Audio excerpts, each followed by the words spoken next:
Hey, good afternoon. It's Friday, January 21st. Thanks so much for being here today. In today's video, I'm going to go back to chapter 2 of Proverbs and deal with the second half of the verses, the structure there. It's divided into two neat sections talking about the need to acquire wisdom and the value that will produce in us as a relationship, a heart that desires the truth for God. And then the second half, verses 12 to 22, tell us how this relationship, this desire, this craving for the good things of God protects us when rules and regulations will not. See, what's offered in Proverbs chapter 2 is a relationship where we long for God and His ways, and then very clearly it says in verse 12, this is what will protect us and will protect your children. The Bible is extremely strong against offering rules as a means of protection. It doesn't mean that we don't care about the way our children act or the way we act, but it's got to be in the context of a relationship with God and trusting Him. Because if it's not, these rules will be dangerous, they'll be toxic, and they will drive us far away from God.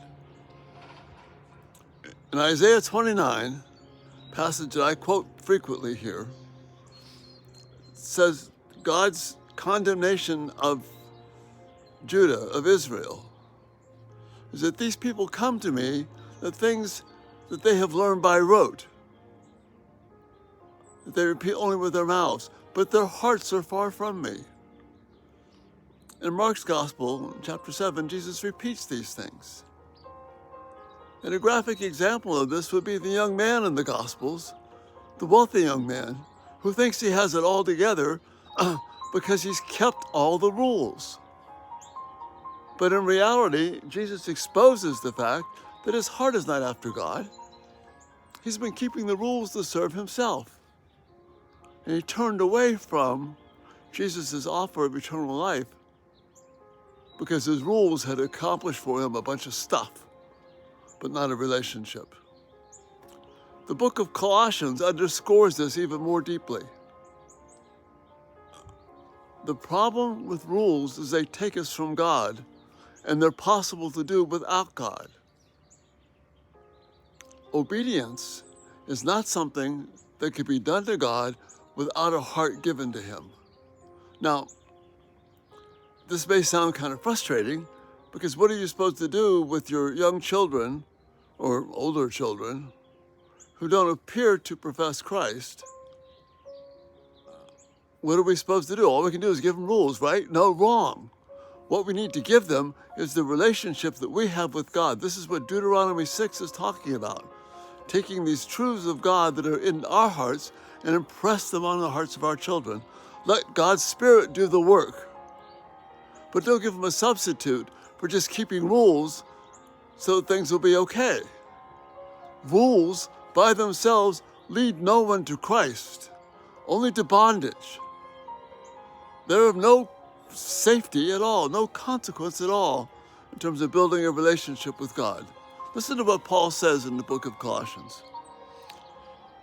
If you died then with Christ to the basic principles of this world, why, as though you still belong to it, do you submit to its rules? Do not handle, do not taste, do not touch. These are all destined to perish with use because they are based on human commands and teachings. We're not talking about behavior manipulation here. We're not talking about getting our children to do the right thing until they can get saved. That's not what's being talked about here. Such regulations have an appearance of wisdom. With their harsh and self-imposed worship, their false humility, and their harsh treatment of the body. But they lack any value in restraining sensual indulgence. In other words, they lack any value of keeping someone from serving themselves and walking into sin. They do just the opposite. If you're heavy on rules and weak on relationships, you are opening the door to bondage for you and for your children. Rather, what God is calling us to is a complete dependence upon Christ, so that we live before our children, we live before God as if He is the only option. Israel was required to love the Lord their God. Not an intermediate step, but to love Him. Jesus says the greatest commands, the greatest rules, if you will, are to love God and your neighbor with everything that you have. Paul is warning us in Colossians, don't be taken in by rules. Don't come up with an intermediate plan of how to serve God and to keep your children safe until they get saved. I don't know when your children are going to get saved. Neither do you. But I do know that we need to teach them in the way that God has said to teach them. That Jesus is a refuge, not the rule keeping. Rules are not something which are retribution or equal payment. Only Jesus can do that.